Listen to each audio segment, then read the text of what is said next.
Nick Coleman, Mr. Assy Pants. I put on my slacks and dance. Anyways, speaking of little asses slinking around in pants, now I know there's this noise in the background, and I apologize. It's my fan, and I can't help it. It's fucking hot. So okay, but I want to talk about this again because it's annoying me. I'll stutter it again. It annoys me. It annoys me on multiple frequencies because there's two sides to the issue. Basically the Mandela effect is what we're going to talk about today. There's two sides. There's the you're a fucking idiot, that's just dumb, and then there's the holy shit, what the fuck. Okay, it literally goes from one extreme to the other. Like, for example, there's this one woman on YouTube who keeps talking about all the Bible changes. First off, the woman does not even grasp basic doctrinal theology. She has no... Like, one of the ones I saw just the other day, yesterday actually, was what was it? The Son of Man. Small S-O-N, Son of Man is now quote-unquote referred to as Adam. Or, us, people, human beings, as the Son of God. Yeah, we are the sons of God. You're talking about the capital S-O-N, Son of God. That's a whole other freaking story. So she's going through and looking up the things, and, this is what it is in the concordance, and and whatever. She has no idea what the fuck she's talking about, basically. Now, there's some legitimate stuff, don't get me wrong, but a lot of her stuff is just bullshit. I don't know if she's doing it purposely for views or if she just doesn't understand it, whatever. Like, some of the stuff is just dumb. Some of it's just dumb. I'll give you an example, like the Star Wars one. Now, I hate beating a dead horse. I hate saying the same stuff over and over and over again, but to be fair, I remember a famous comedian, making a reference to that scene. And I remember the voice, I remember him on the microphone, he put the microphone right up to his lip and went, "Luke, I am your father." That shit. And I remember that. But now you're thinking, okay, you remember that, and that's how it's supposed to be. It's supposed to be, "Luke, I am your father." The fact is, it's not. Because I remember the famous... I can't remember who it was. It was a famous one, so it was probably... I mean, it could have been anybody. Whatever. I don't know who it was, but it was a famous comedian. Now, was he remembering it wrong, or was he simply prefacing it with, here's context. Here's context to the concept. Because if you just went, "I am your father," it would make no sense. It'd make no sense. It'd be like saying, "Your mom." It makes no sense. I mean, it's just, "I'm your dad." It's one of those, I could, $5 more, it could have been your dad. It's one of those things. Or if you preface it with, "Luke." Okay, everybody knows who Luke is. Now, there's 100 million Lukes out there. You say, "Luke, I am your father," you know exactly what the fuck I'm talking about. Now, if I just said, "I am your father," you don't know what I'm talking about. So, I think that's a lot of what it is. And that one. But there's a couple that just grate my nuts because it pisses me off, because I know for a fact. Okay, I'm just going to go through a couple that are just like irritating the bejesus out of me, okay? The first and foremost, I swear to God, is Kit Kat. There was a dash in that motherfucker, and you cannot tell me otherwise. And I'm not just being goofy and like, ho, tinfoil hat kind of joking around just to make views and shit. I legitimately remember that shit, because I used to buy them by the case. I used to buy them from Amazon. And I would buy them by the case, and it would be like 25 in a pack. And they were the big size, the king size ones, too. And I put them in the refrigerator, and they'd be nice and cold and like hard, but not like super hard. I actually probably put them in a freezer would be kind of nice, although you'd probably chip a tooth, but that's neither here nor there. And what would happen is I would take the stick and I would bite the fucking thing, and my tooth mark, the ridge of my plate, would go right around where right where the dash is supposed to be. And I remember, because what they do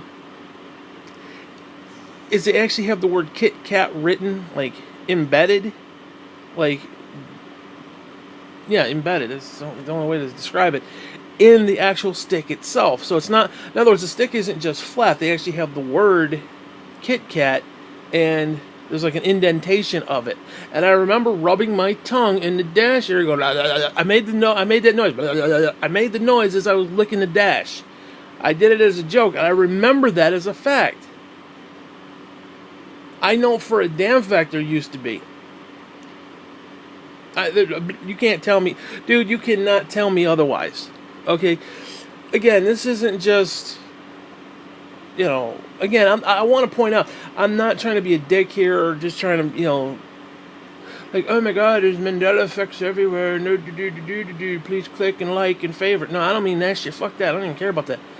Of course, YouTube's a bunch of assholes anyway, so they probably wouldn't even monetize this fucker anyway, because I just said fuck. They probably wouldn't even monetize it for fuck. So fuck you, YouTube.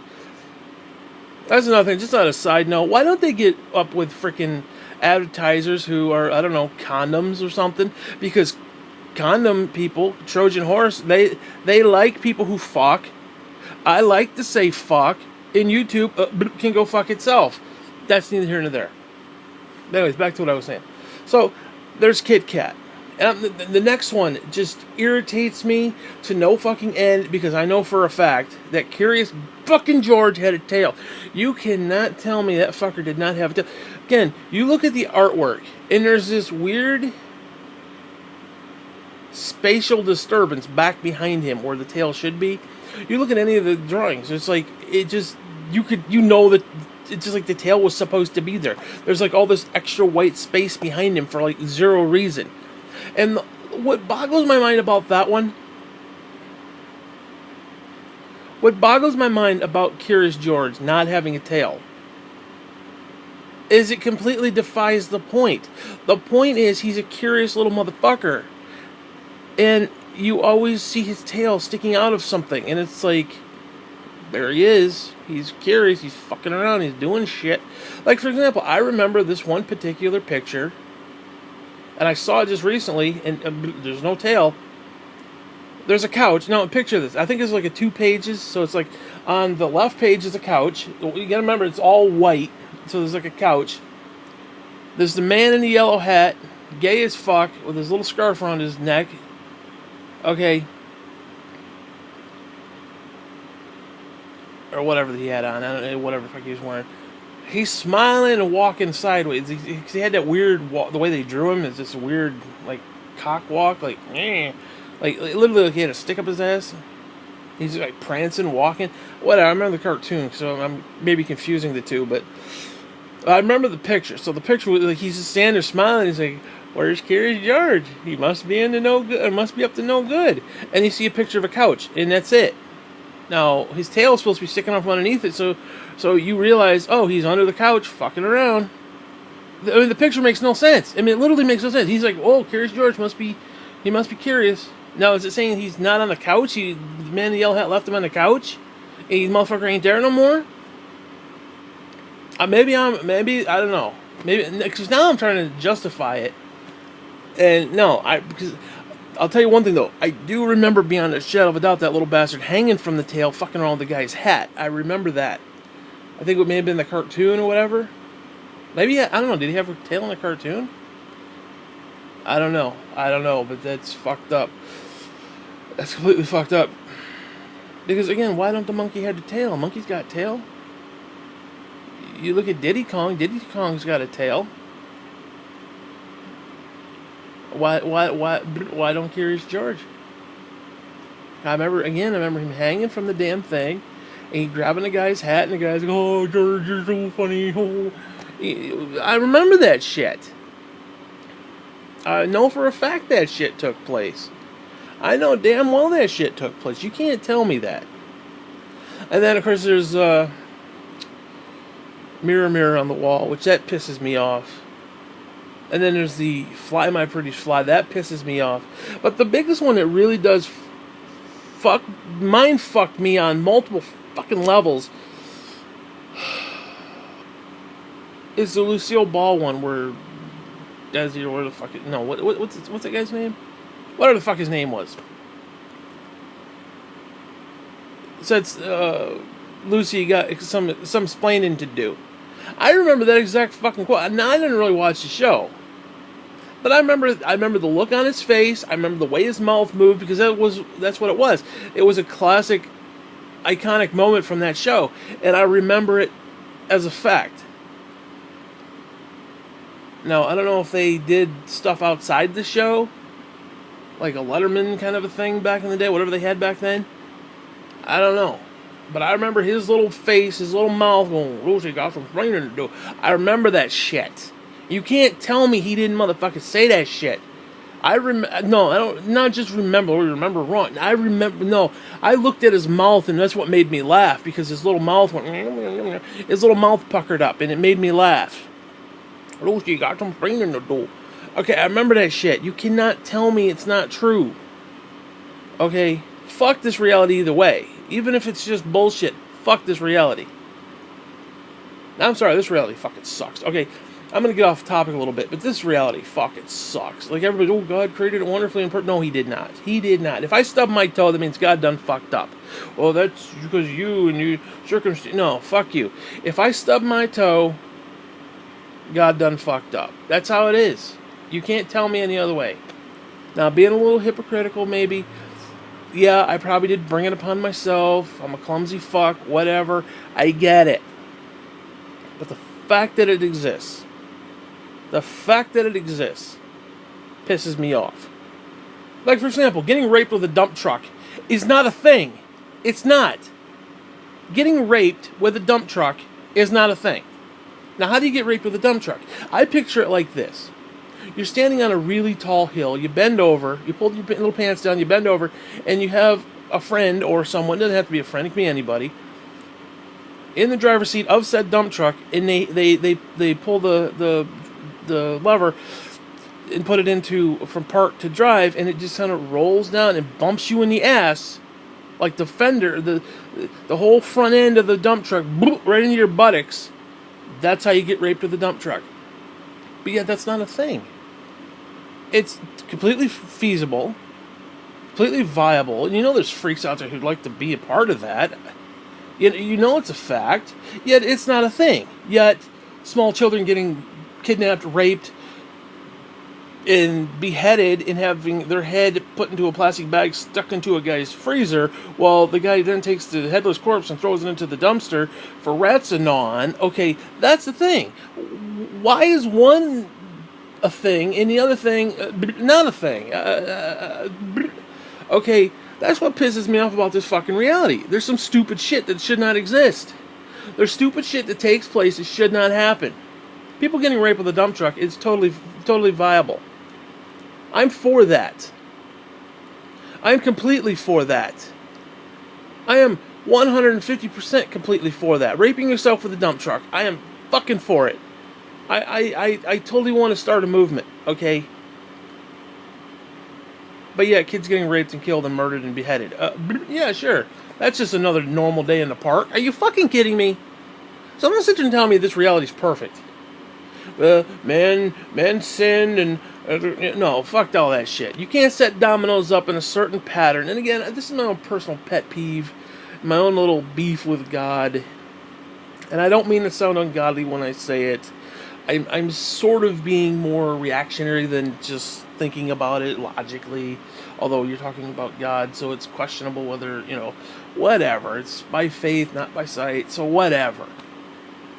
But let's be honest, there's some stupid shit that takes place in this universe, okay? I mean, I swear to God, I hope there is a fucking red and blue pill, because this fucking universe sucks ass.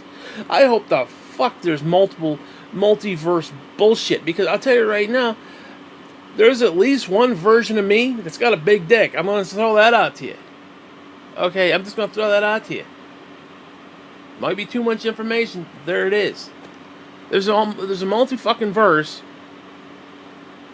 Well, I got a huge man person, okay? It is. It's true. It's got to be. It has to be. If there are unlimited possibilities, then guess what? There's one possibility. Yet it didn't happen in this universe. I can barely find a fucking thing. I can barely find it. Okay, so why? Why do I have to live in a universe where that's the thing? I mean, I mean, come on, man. I gotta watch all these stupid fucking people with all this fucking money buy a bunch of stupid fucking shit that I can't afford? Why? Why? Why are we taking arbitrary things like money, and that's what it is, arbitrary. We set the value on it. Like, oh, well, the peso is only worth, 3/10 of a ninth of a dollar. Who sets the arbitrary numbers? Who gives a fuck? Who gives a fuck? I got 2 stones on a stick. I should be able to buy a MacBook. You know what I'm saying? Who sets these arbitrary concepts? I don't understand that. All it is control anyway. That's all it is. Nobody does anything for the betterment of mankind. Nobody does anything for their neighbor. It's all about them. I mean, like all these people are like, oh, Jesus is going to return. No, dude, if I was Jesus, I'd be like, fuck them. Fuck them. They're dead. They're dead to me. Fuck them. Well, I mean, seriously, if you're Jesus, would you come back? Maybe that's why it's been 2,000 years. He's looked down and like, what the fuck? I mean, seriously, not being a little sarcastic with it, but you get my point. I mean, like, oh my God, they're taking $1.50 out of my paycheck and giving it to somebody who didn't deserve it and didn't earn it. Now, again, if you're not a Christian, fine. But if you're a Christian, the only thing you earned is fucking hell and death, asshole. Okay, you need to figure that out. You need to grasp that shit. Like, I work hard for my money. I work hard for my money. How dare they give it to somebody who didn't work for it and earn it and give it to somebody else? That's socialism. How dare they? Again, we're talking arbitrary numbers of arbitrary value to something that really has no purpose and no reason. No, I understand the concept of, well, if people weren't incentivized to do things, and you wouldn't have things like MacBooks, and you wouldn't have things like, nuclear fission, because nobody'd give a fuck. Listen, I get that. So you have to properly motivate people. But it's just weird that it's like, okay, I'm gonna take this little piece of paper, I'm gonna print a little face on the thing, and it's gonna be worth X number of units, in this case dollars, and you're gonna want to strive to have more of these because you get to do more stuff. I mean, seriously, think about how many fucking geniuses are out there who can't get shit done because they don't have a decent computer. Think about that. Think about that. Now, I don't have a decent computer. I'm running an old clunky fucker from 2009 that I had to buy used. Okay, and it's a piece of trash, and I need to upgrade it, and I can't afford to upgrade it. I mean, seriously, think about that. Now, what if I had the potential, if I had all the tools given to me, what if I had the potential to save the universe? To save the universe. Not like Jesus, but like, in my own personal little way. What if I could cure cancer? What if I had the wherewithal to cure cancer, but because I had a slow fucking computer, it frustrated me on the day I would have solved it, that it just fucking pissed me off that I just threw it off the fucking window, and that was the end, and everybody dies of cancer. That's your fault. It's capitalism's fault. It is. It's rich people's fault. We could have had cure for cancer, but y'all done fucked it up. Y'all done pissed me off. Hey, I could have done it. I could have done it. You never know. You don't know that. There's probably an alternate universe where it happened. I cured cancer. Haha, fuck you. You did nothing today. Okay? No, seriously. Think about it. Think about it. I don't have a good computer. Okay, I don't. I don't. I don't even have a moderately good computer. I don't even have a sort of moderately non-good computer. I have a really piece of trash computer. Yet somebody like Donald Trump, who's dumber than shit, he can buy anyone he wants. He's got 50 of them. And you know the guy doesn't even know. You know he ain't doing a shit on his computer except for like solitary. Okay, you know for a fact. Maybe Angry Birds. Okay, I could see Donald Trump playing Angry Birds because he's. But he ain't doing massive writings and you know great. He ain't doing anything great with his fucking computer. You know damn well he ain't doing shit with that computer. He ain't doing a damn thing with that computer. He's not, other than looking at cat videos and Angry Birds. That's about all he's doing with that fucking thing. And you know he's got like the most powerful fucking laptop out there. You know he does. You know he does. I'm not trashing him personally. But you know he ain't, seriously, you know he's not doing anything spectacular with that fucking computer. You know he's not. Seriously. You know? So it's kind of world I gotta live in. You know, and I'm not saying I'm anything spectacular, because, you know, hey, guess what? Guess what? Yeah, I could set out to save the universe, but then get distracted and be like, ooh. Okay, that's the problem. We all get distracted. We all get distracted by stupid shit and our own personal bullshit. That's why the concept of, you know, God and heavenly treasures and all that stuff, that's why that shit falls by the wayside, because people don't give a fuck. I mean, seriously, do I care about something I can't see, or like, oh, let me store that up for later? No, you don't store for later. You live in the here and now. Okay? Now, seriously, what if I said to you, every cent they take from your paycheck and give to a poor person, God will bless you for that? You don't give a fuck about that. You want your $1.50. They take $1.50 out. Oh my God, you want that $1.50. You don't give a fuck about spiritual reward. You don't give a damn about it. I don't care if you're the most hardcore Christian. You don't give a shit about that. They take $1.50 from you. It's a personal attack. You think, oh my God, they're steal from me. That's what it comes down to. When at the end of the day, that $1.50 don't mean shit to you. You know it doesn't. It's the principle of it. And at the end of the day, yeah, the old saying, you can't take it with you. But again, at the end of the day, guess what? We're all going to die and go to hell. So the fuck does it matter? Okay. Now, obviously, there's salvation aspects in there. But the concept is, you know, wages of sin is death. Fuck you. You're going to hell. You're all dead. You're nothing. And I'm telling you right now, because some certain things just bother me, though. Like, there's some legitimate... Now, I'm going to get off topic again here, because I kind of want to focus. I wasn't focusing, so I'm kind of going off the rails here. One thing I was thinking about last night, I was watching a bunch of stupid shit, Mandela effect stuff, and it sort of came to me, whether, you know, whatever, but we have this viewpoint, especially in America, where it's like, oh, the Christians need to understand science, which I totally agree with, but the science people also need to understand God, too. So it's a catch-22, because I have a firm belief that you could technically marry the two together and have a very cohesive unit. Like, for example, if you look at what the Bible says, it does scientifically work. Now, for example, let's break that down a little bit. Let's fuck the universe. Let's just say the world. Could you create a world in 6 days? Now, if you're a science person who doesn't want to acknowledge God, because that sounds absurd, oh, of course not. You can't create a world in 6 days. See, the problem that I have with that,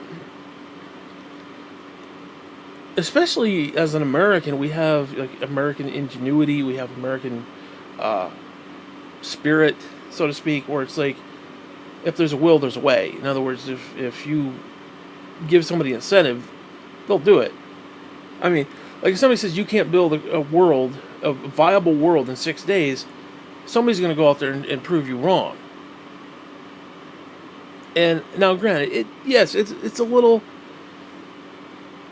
crazy when you think about it, but is it absolutely not possible?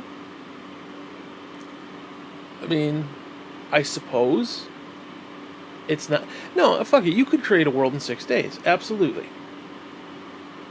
If you could create, now you would need a shitload of energy to do this, but if God is energy, which ironically the Bible says God is light. What is light? Energy. The Bible says God is love. What is love? It's energy. It's emotional energy, but it's still energy in and of itself that is not created nor destroyed. So you have something, an entity, if you will, that is literally all powerful, just by his very nature. If he is energy, he cannot be created nor destroyed. Therefore, you could. Now, if you had enough energy and you could create a time dilation field around any particular thing, no matter how big or small, let's start small. Yeah, you could create the world in 6 days. You could create the world in 6 days and still have your millions and billions of years of evolution at the same time. That's not far-fetched. That's not far-fetched at all. That's not even remotely close to being far-fetched. That's actually kind of deep when you think about it. And especially if God is outside of time, you're telling me God can't manipulate time? As an energy being, he cannot do that? I don't know. So right there's one way you could create a world in 6 days. Time dilation field. Now, is it a practical thing? I don't know. I do know for a fact they want to try to use it like in surgery, where you create a small dilation field, time dilation field around, let's say, like a wound, and it automatically like just starts to heal up instantly, and then before they completely close it up. So that's kind of cool when you think about it. If you could actually put a practical application to it, but it is what it is. Like, okay, what else? Well, first off, if you want to look at the way the Bible talks about creation, it definitely goes right along with multiverse concepts. Because in the beginning there was nothing, there was darkness, and then God said, "Let there be light," and there was light. So there's technically one universe where there's nothing but darkness, another universe where there's darkness, and then there's light. And then every one of the steps of Genesis is another alternate reality. Because the way it's set up is that each one of those alternate realities could very well be your 6 days of creation. Now, what's interesting is within each one of those realities, they could be billions of years old. Because it does say that God moved upon the face of the deep. In other words, there was stuff there. The void was there. Something was there. It could have been there a billion millennia. Who the fuck knows? So we don't really know. We have no idea how long that was there. We technically don't have any understanding of how long it took for the light to appear. He said, "Let there be light," and there was light. It insinuates instantaneous creation, but that's not necessarily the case. That may not be the case. Again, if God is outside of time, then yeah, it was instant for him, but in reality it may have taken billions of trillions of years for those stars to form. So again, you can have your evolution and your Bible together, and people don't want to acknowledge it because it's got to be either or. It's got to be black or white. And I'm sorry, it doesn't have to be black or white. Okay, this isn't a Michael Jackson song. Fuck you, it's not. So I gave you two examples of where you could create the world in 6 days. Now, let's say God is just a random dude. Let's say he's a Sumerian asshole on a spaceship somewhere from another, galactic millennia out there from who knows where. Okay, fine. Even if he's just, a regular dude, guess what? You could take ideas that we have today. Now think about this. Think about video games, for example. You had the NES cartridge, which was this huge, huge cartridge with this little chip in it, and that was it. And I think it held maybe 23 KB of information, if that. May have been closer to like 10, 15, whatever. KB. We're talking KB, motherfucker. We're not talking like, no. And they were huge. Like you could literally take it. Like if you had a small brother or sister, you could literally take that, whip it at the kid, and kill him. Okay, you could knock him the fuck out with an NES cartridge. Now look at the way cartridges are today. Look at the Switch cartridges. Look at the micro SD cards. You got 2 terabytes on a micro SD card that's about the size of your fingernail. Which kind of goes back to what I was saying about like American ingenuity. And people saying, well, you can't create the world in 6 days. I don't know, could you create the world in a bazillion years? Maybe. Could you do it in a bazillion years -1? Maybe. Could you do it -2? Maybe. Could you do it in 6 days? Who the fuck knows? You can't say that you can't create a world in 6 days, because that puts limitations. Forget God. Take God out of the picture. Could we create a world, a physical planet? Could we terraform Mars in 6 days? Currently, no. A million years now down the road with some technology, could we? Maybe. Who knows? You don't know. Is it feasible? It's difficult, but is it feasible? Or is it completely non-feasible? I don't know. Again, you put a time dilation field around that son of a bitch, anything could happen. Like, you could literally plant a seed, like, assuming you can get the whole thing, in dirt and plants and shit to actually be able to grow. You could plant one seed, put a time dilation field out around there. I actually don't even really need a time dilation field. Because I was watching this show on YouTube, or not a show, but whatever the fuck it was. And they had this goof sitting in a chair, and he had this stick in his hand. It looked like one of those Move controllers from Sony, and had a light bulb on it. Not an actual light bulb, but like a bulb, like a circle that was lit up.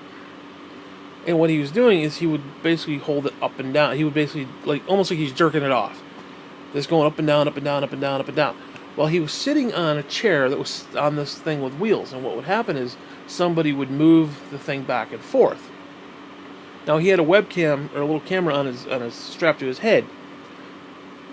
So as the audience was watching him, now keep in mind, he's just going up and down as somebody moves the thing. So when the audience was watching him, it would go like a wave. It would just go up and down, up and down, up and down, and it would go back, because what they do is they just go back and forth across the floor. So it would create this wave from left to right, right to left, and it would literally go up and down, like I said, like a wave. But when you look at his perspective, it's just going up and down, because that's just how it is. And basically, if you put him on a spaceship going at a certain speed, let's say he went away from Earth for 5 years and then came back for 5 years. It took a total of 10 years. When he got back to Earth, 19 years would have gone by. So time is an interesting factor, especially when you're talking space-time and speeds and light. And now, if you got something going speed of light, let's say God, yeah, you could create the world in 6 days. Okay, it's not far-fetched. It's not unscientific. Even if you want to take the concept of God out, let's just say energy. Could energy just randomly create the universe in 6 days? Potentially, depending on how fast it was moving, how fast things were going. It could. Now, that comes with the problem, because you have to have one of two things. You either have to have the punch bowl effect, or which is what I call it, because that's what it is, or you have to have an actual creator with an actual, like an actual entity with a purpose. Now, the punch bowl effect is basically everything in this universe fits into a certain parameter. I know there's, like, if you took a regular punch bowl and you added some water to it, that water is going to adhere to the sides of the bowl. But who created that parameter? Who said that, okay, gravity is this, and therefore you don't fly off the planet. Okay, who stated that? Now, some people want to talk funnel theory, which I don't know if I agree with funnel theory, because essentially what the funnel theory is, and I'm not sure if that's the exact term, but that's kind of what it is. It's a funnel idea, where it's like a bunch of shit came together and things just happened, and that's just how they worked. They basically worked so that they could work, essentially. Like, I'm not wording it properly. Basically, to make things the way they are, they had to fall into certain parameters. Like, gravity had to be 0.000 whatever to be exactly what it is that we need. So, it basically went through trial and error, and this is, okay, this works, and that didn't work, and... Which I don't understand. I don't believe that, because if that's the case, then why doesn't the entire universe have gravity? But yet we have gravity here, just so we can live. It's like, okay, then why doesn't the solar system have air? It's a parameter that we need to survive, but it only happened in this little ball. It's just, I don't know, that just seems weird to me. It would almost be like if you took Lego blocks, you put them in had a box of Legos, and you put them in a paint mixer, and okay, you're not going to start building Lego sets out of it. Nothing's going to happen. You're just going to have a bunch of pieces that are gyrating. That's it. They're not just going to randomly form together and create something. So there had to have been something, an ether, if you will, that held everything together, or put it together, or consciously evaluated it and wanted it to be a certain way. It has to be. There has to literally be a creator, because, again, things don't just happen. They don't. They do not work. Things do not work that way. They can't work that way, because it doesn't work. It's like the chicken versus the egg. Which came first? Well, the chicken had to have come first, because the chicken creates an enzyme that is in the egg. And if there's no chicken, the egg cannot exist. But ironically, the chicken couldn't exist without the egg, so it's weird.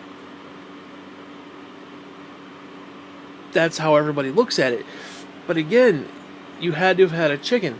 You had to have had a chicken somewhere to create the egg, because the egg can't create itself.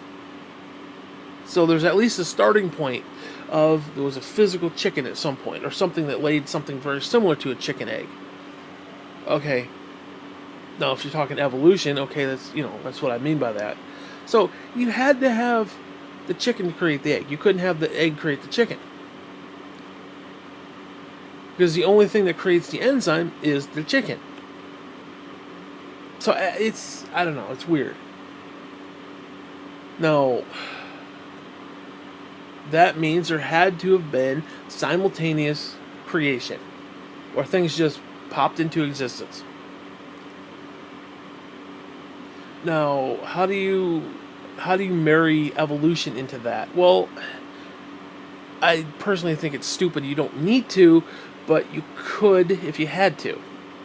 Like, if you have to absolutely have evolution in the picture, then yeah, you could.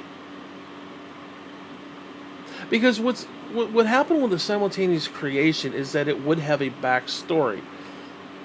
And this gets into quantum physics, this gets into spooky action, this gets into time. Like, okay, for example,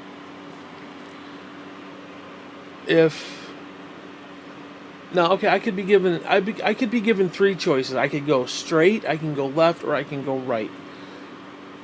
Let's say I go straight. Now, the two options that were left and right, we're told that they create parallel universes. But the fact is, do those parallel universes actually exist?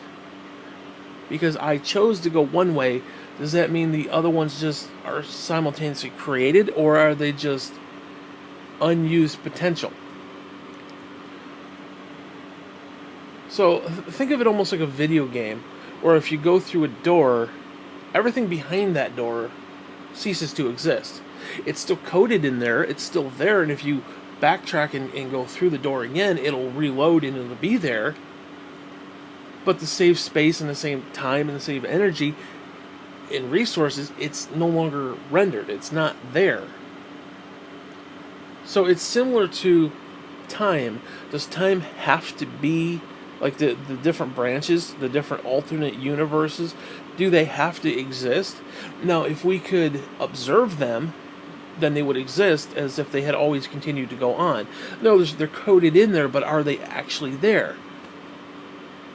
So, like, is the alternate universe where I went right instead of going straight, does that exist? Yes and no. It does, but it doesn't because nobody's there to observe it. So, like, a lot of people want to suggest that there's, like, these constant alternate universes being created, where I don't necessarily know if that's the case. I don't know if you need to have alternate universes created. Now, the alternate universes that were created, yes, they are there, but they're not really there because there's no need for them to be there. But again, are they coded in there? Potentially. See, I'm wondering if it's not like if you took Lego blocks and just built a tower. Like, okay, I could take a red block or I could take a blue block. Well, I took a red block. Next time I have a green block and a yellow block. Oh, okay, I took a green block. So it's like the choices that you make, instead of time being linear like a straight line, I think it's more of a zigzag, where it's like going up, but it's still zigzaggy, where it's like I went left this time, I went right that time, I went this, da da da da da da, like all the way up, and it creates this history based upon potentials. Now, does that mean the opposite potential? Or, actually, you would have 3 different choices every time. You could go left, right, or you're indifferent. You go straight. So, that means there's 3 alternate universes created. Well, not necessarily. There's 3 potential alternate universes, but does that mean they were actually created? No. It does not necessarily mean that they had to have been created. So do they simultaneously exist with this one? Not necessarily. Now, if you're outside of time, now time could maybe play a wrinkle in that role, because if you could go back in time and change your outcome, but then would that change? Let's say there's one reality with multiple choices that stack and become what is. But if you could go back in time and change that, then, but if that's the case, then everything that happened after that would just collapse. It wouldn't exist. It wouldn't be there because a new history would be written. So I don't know. It's weird. But it's like Einstein's spooky action. It's like the particle shot out as a particle, but as we viewed it, it turned into a wave. And I'm simplifying that very, very a lot, but whatever. Now, I have a belief that the particle and the wave are almost one and the same, and it doesn't necessarily matter. So yeah, it may have been shot out as a particle, but then turned into a wave as we saw it. Because we're dealing in the wave, while see, because what happens is, and this is kind of cool, is that certain particles, they kind of just blink in and out of existence. Like, they come and go, and it's weird, because, like, they shouldn't, and where do they go, and what do they do, and who are they conversing with, kind of a deal. And it's kind of scary, almost, spooky action, basically. But it's a lot like the alternate universe concept, where, yeah, it exists, but it doesn't exist. It's there, but it's not there. Now, does that universe exist if we view it? Yes. Which means there's a history, so on and so forth. But did it actually happen? Or is it just like a shadow or a echo of what could have been? Because an echo is not the same thing as the actual sound. But it doesn't necessarily mean that the echo is any less relevant, necessarily. But it's not the main sound. So I don't know. It's basically the sound being repeated over and over and over again, and it gets lesser and lesser and lesser. So it would seem like those alternate universes would eventually kind of just phase out because they don't need to exist. If they don't need to exist, then what's the point? Now, what if we are an echo of an other dimension, or an other, not dimension, but an other, uh, what if we're the echo of another universe? That our universe would collapse. We would die at some point because we would just kind of, like, hey, hey, hey, we just phase out. That's just how it would work.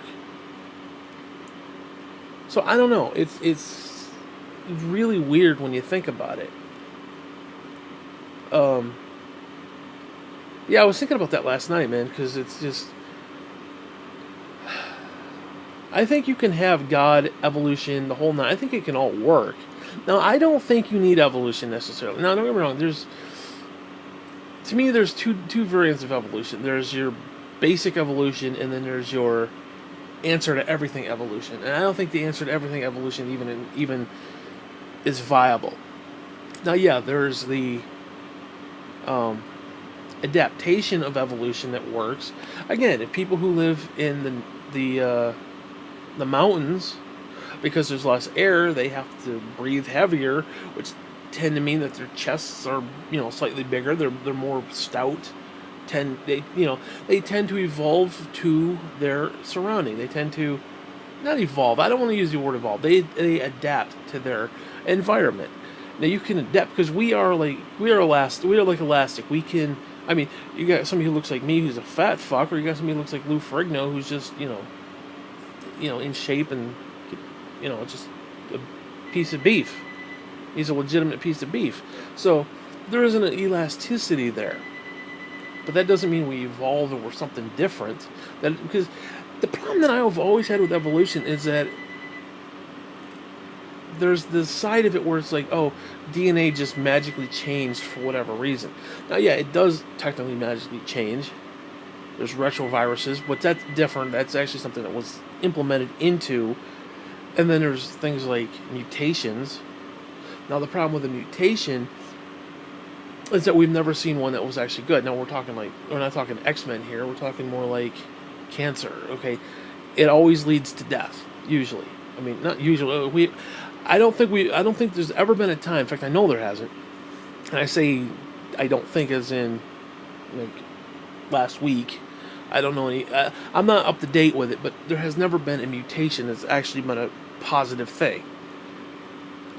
And like I said, mutations usually lead to death. And I say usually in the sense of I leave it open, but it always does lead to death. So I don't know. I have a problem with that end of the evolution concept. The adaptation part, no, I don't have a problem with that because we do adapt, and we do change, and we do physically change, but we don't. The DNA doesn't change. It doesn't. Well, I mean, again, you can adapt to a oxygen-rich environment or a less than oxygen-rich environment. You can adapt to those too, but you're not just gonna automatically like, oh, I need to grow lungs so I can swim in the ocean with the fishes. Not that rewriting of DNA just doesn't happen like that. Now, retrovirus, that's one thing, but again, those are different things, and so I have a problem with the whole. We don't want to believe in God because creating the world in 6 days is just impractical. Well, I'm sorry, it's not impractical. I mean, well, it's impractical, but it's not impossible. Because, I mean, let's be honest, if we're talking alternate universes with unlimited potential of infinite number of infinite possibilities, then guess what? There's one where God exists, and He created it in 6 days. Why is it not? Why can't it be this world?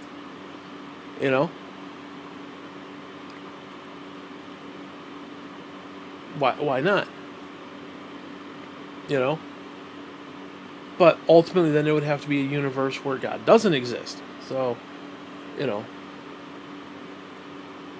which maybe that's the completely dark world where there was no light. Because hell, even if you read Genesis, there is a moment where it's like God came to this, dwelt, he hovered over the deep, and then said, "Let there be light." So there was a time when God wasn't there. There is your universe where God doesn't exist. Now if you've got nothing and nothing is happening and nothing is going on, how many alternate branches of realities can you create from that? Very few. So is there a universe where God doesn't exist? Sure. Absolutely. But then there's but then that branched off into a universe where God came, so now you got the darkness and now you got God. And then there's one where he said, "Let there be light," and there was light. Now you got three. Now I suppose you could have one where the light then fizzled out. You could have one where the light continued to go, or it continued in, let's say the suns. That's what I'm assuming we're talking about. Let's say they imploded, or let's say they got out of control and completely engulfed the entire universe. I don't know, whatever. So you have like multiple potentials. There is what I'm saying. Um, because what would be interesting, and I'm just saying this from somebody who believes in God, what if God isn't. What if God's only all powerful because of the multiverse? He's all powerful because of the multiverse. In other words, he went through a crap ton of trial and error. Because if you read the Bible, there's times when it does feel like God did do a lot of trial and error. Like there's a moment where he lamented that he wished he hadn't created human beings. There's, multiple moments where it was like he went to Adam and Eve. He went to Adam and he's like, "What did you do?" Well, if he's God, he should know. When obviously he did. But it's just one of those things where it's like, then where did God go? What was God doing? So on and so forth. But still, God does seem like there was a little bit of trial and error there. Now, I'm not saying that's how it was. I'm just saying that's how it seems sometimes. Because, yeah, is there problems? Sure. Now, again, you want to talk about creation in 6 days? Dude, if we're a holographic universe, then our universe could have been and very well was created in 6 days. You could code an entire universe in 6 days. You could. Now, there's going to be some bugs, there's going to be some problems. We could code one right now. Now, could we do it like in a physical sense? I don't know. I don't know. Maybe in a small, jar we could, kind of a deal. But as far as like creating the entire universe, now obviously, you know. But let's keep it simple. Could you create a world in 6 days? Could you create a video game in 6 days? I suppose if you have the know-how and you've got most of the ideas down and you could probably code most of that. You probably could. You could probably code the world, the creation, and do everything within 6 days. You probably could, especially if you got a really good game plan. You could code it. And if we're a holographic universe, then damn it, we could have a which, now think about that. If we are a holographic universe, then at one point the Earth was flat. Think about it. The Earth was flat. You had flat Earth. Until there was a freaking update, and it's not flat. Because what's interesting is, it's almost, again, it's like the spooky action.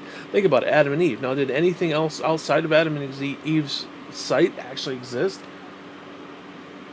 I don't know. There was no one there to view it. There was no one there consciously to observe it. So did anything beyond that, beyond the garden, or what they could see past the garden, did any of that exist in real life? I don't know. I suppose you could have... Again, it's like if I go left or go right, it's like an echo of what's there. So like the entire world would have been an echo. Was there a universe out there? There had to have been, because God said, He was in the universe, He created all that stuff. So all that stuff existed to a degree, but was it really there? It may have been coded in, but is it there? Like, for example, is there anything past our sun?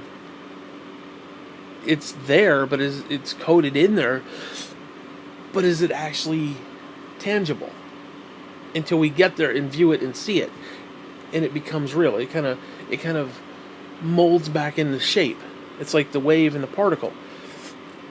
Again, like if you could travel 200 million bazillion light years from Earth, does that stuff actually exist? Like, is it there? Now think about, and forget even holographic universe, think about just the amount of energy it would to create all of that and just have it be. Like, there are planets gazillions and gazillions of light years away that are just going through day-night cycles. There's probably storms on some level, things going on, and it's mind-boggling when you think about it. Now, is that stuff actually happening,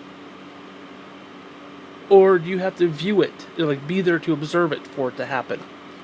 But what's interesting is, even if you could observe it, then everything that's happened since the beginning of dawn of time actually did take place, even though no one was there it's like, if a tree falls in the woods, it doesn't make a sound.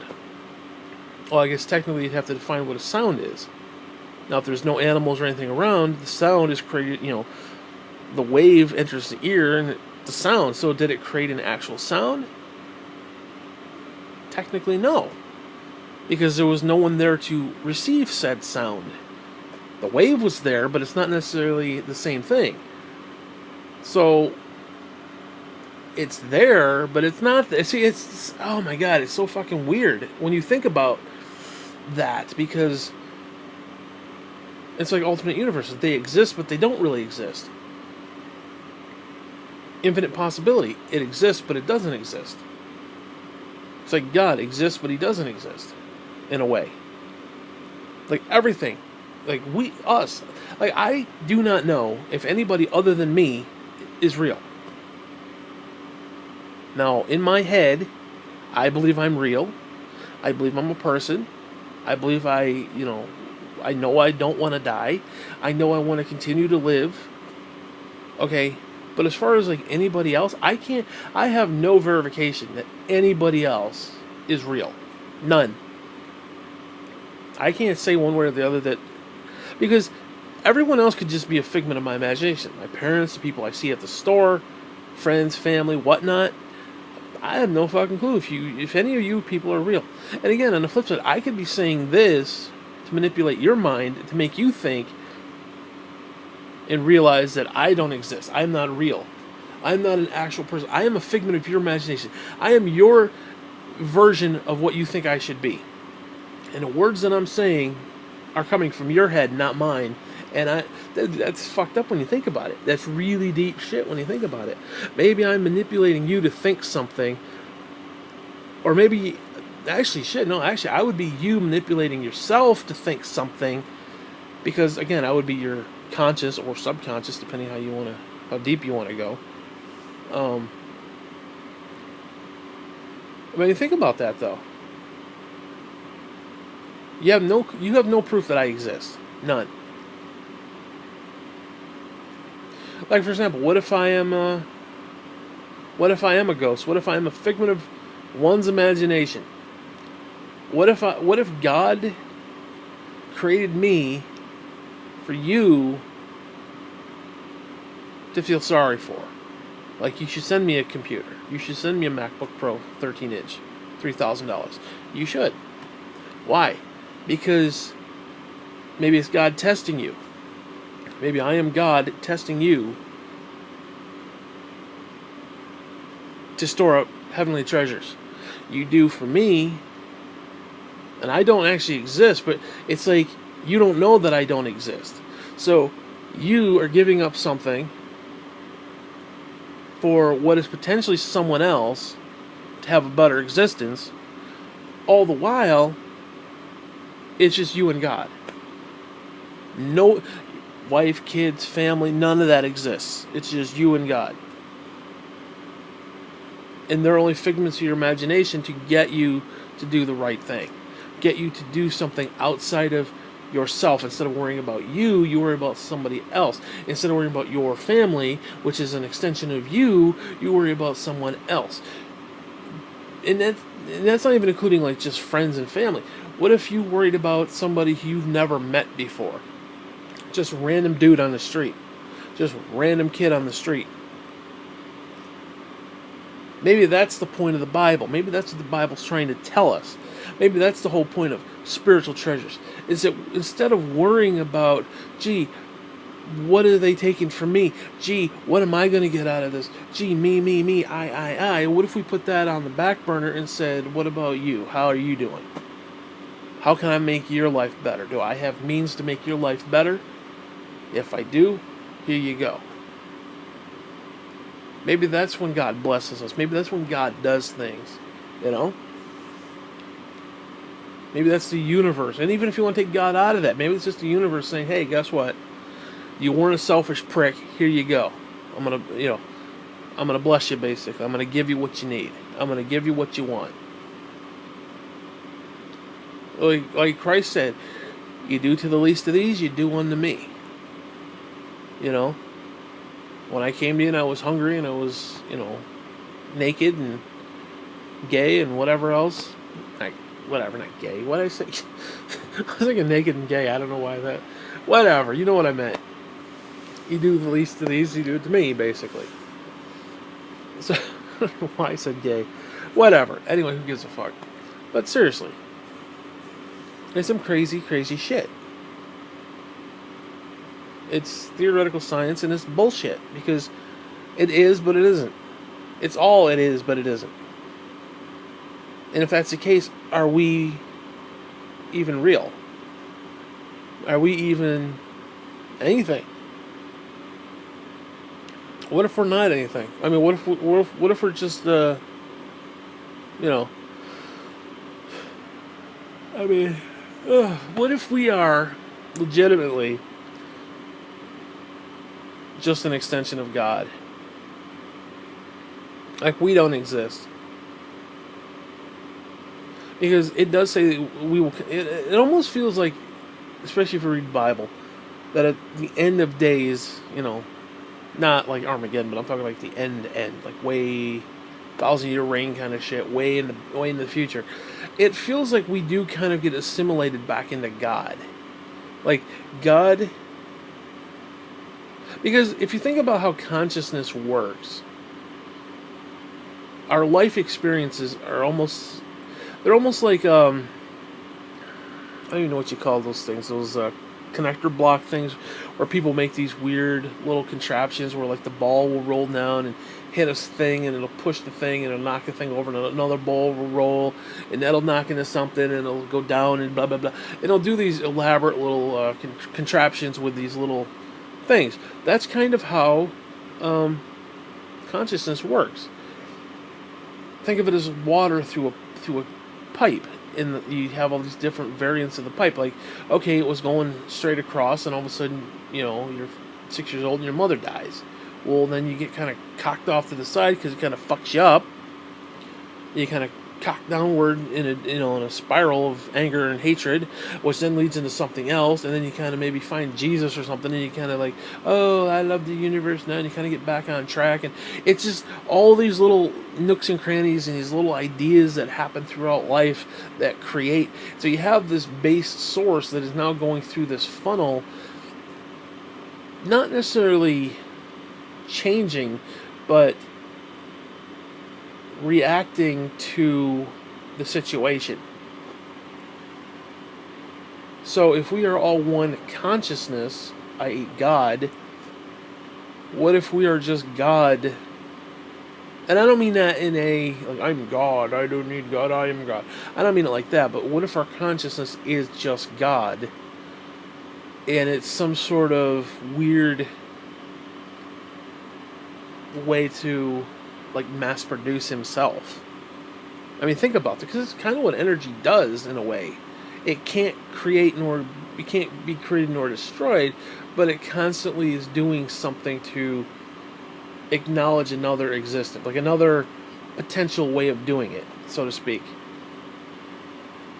In other words, like basically it can't be created nor destroyed, but can only be transferred from one section to another. That's kind of what it is. Now, if you add in the trials of physical life and the bullshit and the good stuff, the bad stuff, and all that stuff, and you take this energy that's whole and perfect, and you shuffle it through this maze of shit and villainy that is called life, you get a perspective at the end where even though you're bitter sometimes, you still want to do the right thing. Even though you do the wrong thing, you still want to do the right thing, even though, you know. So I don't know, maybe that's what it is. Maybe that's what the whole God elected you. But then you got people who aren't elected, so I don't know, it's that's kind of weird too, but I don't know. But again, if we were just one big consciousness, see, because a lot of people want to talk about reincarnation, and I'm telling you right now, reincarnation cannot exist. It cannot happen. Now, you can have a rapture. Now, I'm not going to say 7-year tribulation stuff, but you can have an actual rapture, like the Bible says. Because what's interesting about that is, if our consciousness is an energy, then it's based upon a frequency, and the frequency is in tune with our bodies. So my consciousness is in tune with this shithole of a body. Well, this shithole of a body is going to die. Therefore, my consciousness is going to then, what, cease to exist? No, it's going to be like the echo. It's going to be like the alternate universe. It's going to be there, but it's not actually there. It's there, but it's not, until a spiritual body is created, whatever that entails, and it's in tune with the frequency. So my consciousness, the minute I die, I will wake up in a spiritual body, because that'll be the next thing that my consciousness acknowledges. It's like when and I've talked about this before, but I love it because it's a great example. But when I had my tooth removed, I had my wisdom teeth, they put me under. They put the needle in, told me to count down from 10. I went 10, and that was it. And I wake up, I don't know, God knows how long. It felt like 45 minutes, if not longer. And I got gauze jammed in my freaking face. I got, these little cloth pieces shoved up my ass. Although the worst thing they did is they left the tooth sitting there on the fucking table. They literally just pulled the whole tooth out. Like, some of them, they want to break up the tooth and take out chunks. I don't like that. I like when they just take the whole thing out, boom. And then I had literally a whole chunk of tooth sitting there, and I woke up and I'm like, what the fuck? I almost grabbed it and stuck it in my pocket, but that's neither here nor there. But that's what it was like, because you basically, it shuts it off, and then it turns it back on. It's like the alternate universe. Does the alternate universe where I went right exist? Yes. But is it tangible? No. Not until I view it. Not until I'm there to acknowledge it. Or someone is there to acknowledge it. So, does that mean we go into soul sleep? No. Soul sleep, that's not even the same thing. Although Christ does refer to death as being asleep. Like Lazarus, he was asleep. He's like, why are you weeping? He's just sleeping. The dude's taking a nap. He's in a deep sleep. Which is exactly what it is. It's a deep sleep. Your consciousness is shut off until the frequency is turned back on. And our physical bodies are going to deteriorate. They're going to die. And they're going to... Okay, dust to the four winds, right? Well, our consciousness is still there. It's just not there. Because, again, this goes into the whole thing that this gets into pre-tribulation rapture stuff, and it's just... It always bothered me. Because, the way we were taught is that you die, you instantly go to heaven, you dick around with Jesus for God knows how long, and then God says, oh, there's a 7-year pre-tribulation rapture, which I'm sorry I have problems with. You then leave heaven, whatever that is, whatever dimension that's on. You leave that with Jesus to, quote unquote, be caught up in the air.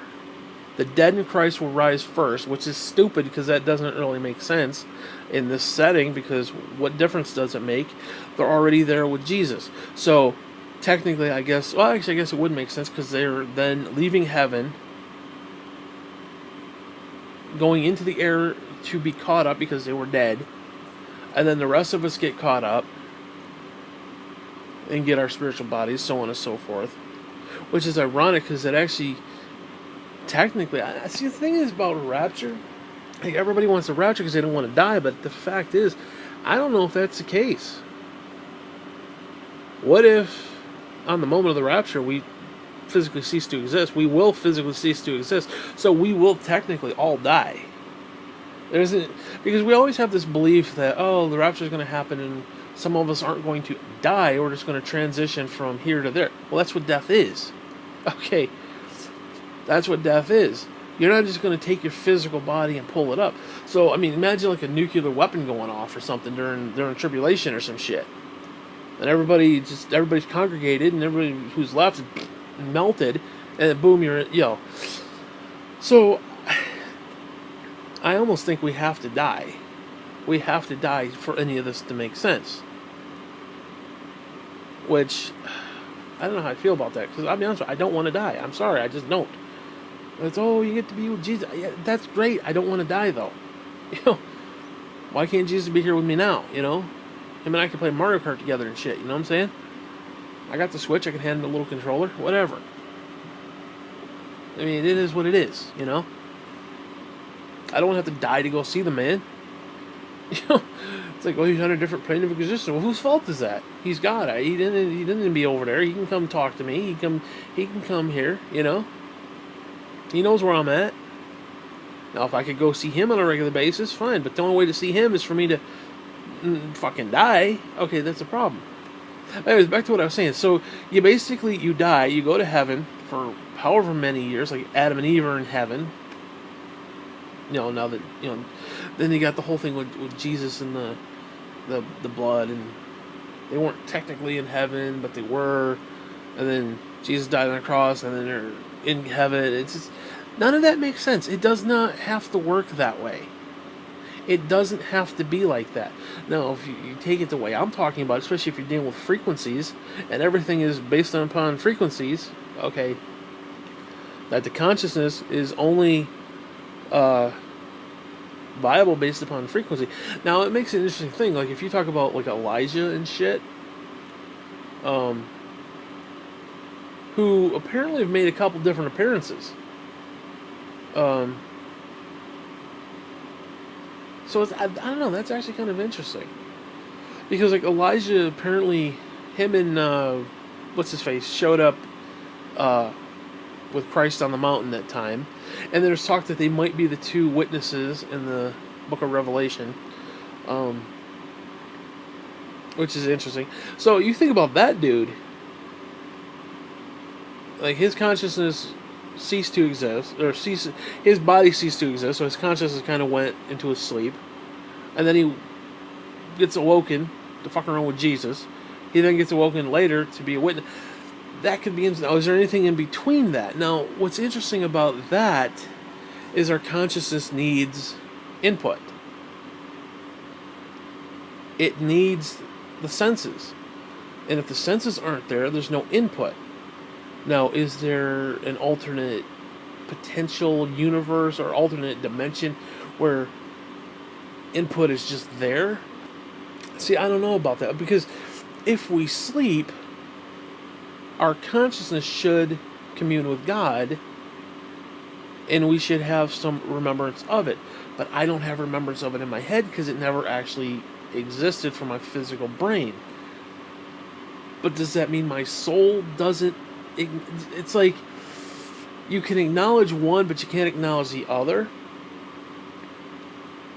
It's like my soul can acknowledge the fact that I'm still here, but yet my brain can't acknowledge that my soul, while I was asleep, was communing with God and loved ones who have died and so on and so forth.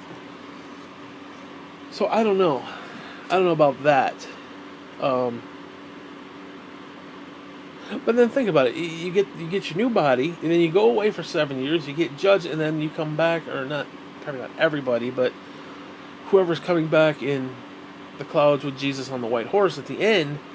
It's like you're coming and going and coming and going and coming and going. None of that makes sense. Or if you die, you're instantly raptured. And if the rapture took place at the end of the tribulation, it makes more sense. So you die, boom, Christ comes and conquers. And you're there with him as he conquers. Kind of a deal. Well, because what I'm saying is more of a condensed version of all that. Now, does that mean that because my mother's dead, that she's not communing with God, that she's, technically no, because she would be outside of time. It's like when the Bible says we're presently seated in heavenly places. That means we are in heavenly places, although I'm not laying in a heavenly place right now. I'm laying in my fucking bed with an iPad. Okay. Does that mean that this is a heavenly place? No. It means that in future time, we will catch up to that moment. It's a future prophecy. It's a future presentation of what is going to take place. We will be currently seated in heavenly places. We are there right now because time, fourth dimension, is different for us because we're trapped here in a physical body. The physical body has to go through basically the physical body has to go through the motions to get to the end. Whether it's the end of our life, whether it's the end of the universe, whether it's the end of the world, whatever, we have to endure and get to the... It's like the Bible says, it's a race. That's exactly what it is. It is a race. You have to go from point A to point B, the start to the finish. Now, some people don't make it all the way to the end. Like you see, like these people who want to do like the Boilermaker and shit. Well, some people give up, half a block in. They're like, I can't take it. Fuck it. Call the paramedics. Fuck it. I'm done. Shit. I'd be doing that just thinking about it. I'd have to call 911 just to think about the Boilermaker. I mean, that's how fucked up I am. But that's another story for another day. So, like, each person has their own start and stop. So, yeah, we have to make it to the finish. But again, our finish may not be the actual finish line, but it may actually be somewhere very close to the beginning because we tripped and fell, something happened, so on and so forth. I mean, think about it. Like, some people don't even get out of the starting gate. Some people are, abortion. Think about that. You don't even literally get out the fucking womb, much less on the starting line.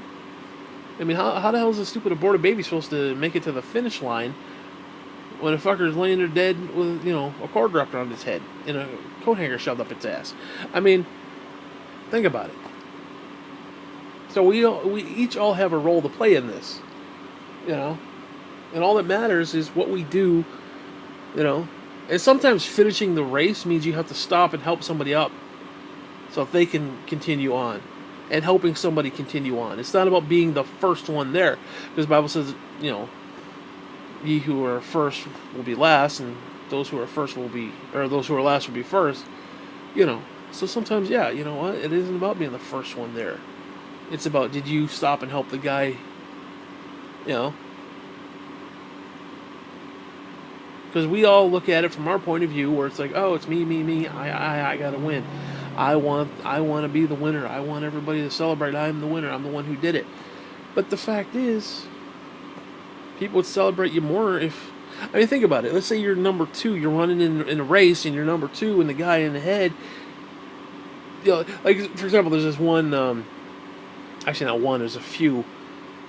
This bike race where the guy, like, so far ahead of everybody else, he gets, like, within, like, 50 feet, and he like raises his hands, he's like, yay, and all of a sudden you see the bike and it wobbles and he tips over and he falls to the ground, and a second place guy comes, and he gets up trying to pick up his bike and he's running. Okay, I've seen that video a few times, and it's kind of funny because it's like he's acting like a hot shot and then he falls like a jackass. Well, now what if the second place player, instead of winning the race and actually, now obviously there's probably a cash prize or something there, so yeah, you want to win and get across the finish line. But what if he did the right thing and actually saw that the guy who was being a jackass, who's being a self-centered prick, fell, and he's like, you know what, I'm going to stop and I'm going to help the guy up at the cost of my own uh, chance of winning, because he could be still a prick and just say, oh, and run, quickly run the 2 or 3 feet and win. I don't know. I don't know. I'd much rather be the person who helped somebody else if they could. Although I admit there are people I could help. I don't have a lot, but there's people less fortunate than me. I know that for a fact, and I don't help them. I admit that. I don't have anything that, you know. Well, see, one of the problems is not that I wouldn't help. It's just I don't really know how to help. Like, do you give to a charity? Which ones do you give to? Can you trust them? So on and so forth. Now, like if somebody said I need $10, like I literally have $10 to my name right now. And if somebody needed that $10, it was legitimate, I would give it to them. I would. Wouldn't want to, because like I said, it's my last $10, but it is what it is. Do they need it more? Yes. Do I need it? No. Can I survive? Yes. Although I could use some bread and some bologna, but that's neither here nor there. But whatever. So I don't know. It's just, it's a matter of people being either complete assholes or doing the right thing sometimes. And sometimes the right thing means you have to sacrifice. And yeah, sometimes the right thing means you don't get what you want. Sometimes the right thing means, it's like anything else. I mean, would you sacrifice your own happiness for your family? Most people would say yes. Well, what if there's a hobo down the street? Would you sacrifice happiness for him? Most people, no, they wouldn't. Now, really, what's the difference between the hobo and your family? Is there really a difference? Just that you have kinship with one and not the other? You have a bond with one and not the other? Well, why don't you have a bond with the other guy? Because you can't trust the other guy. But that's not what it's about. It's never been about trust. It's about, did you do the right thing? Was there somebody in need and you could help them? Did you do it? That's the freaking point. That's the whole point of this race. That's the whole point of this existence. Did you do what you could have done to help someone else, or did you just selfishly, do what you did? So yeah, I don't know.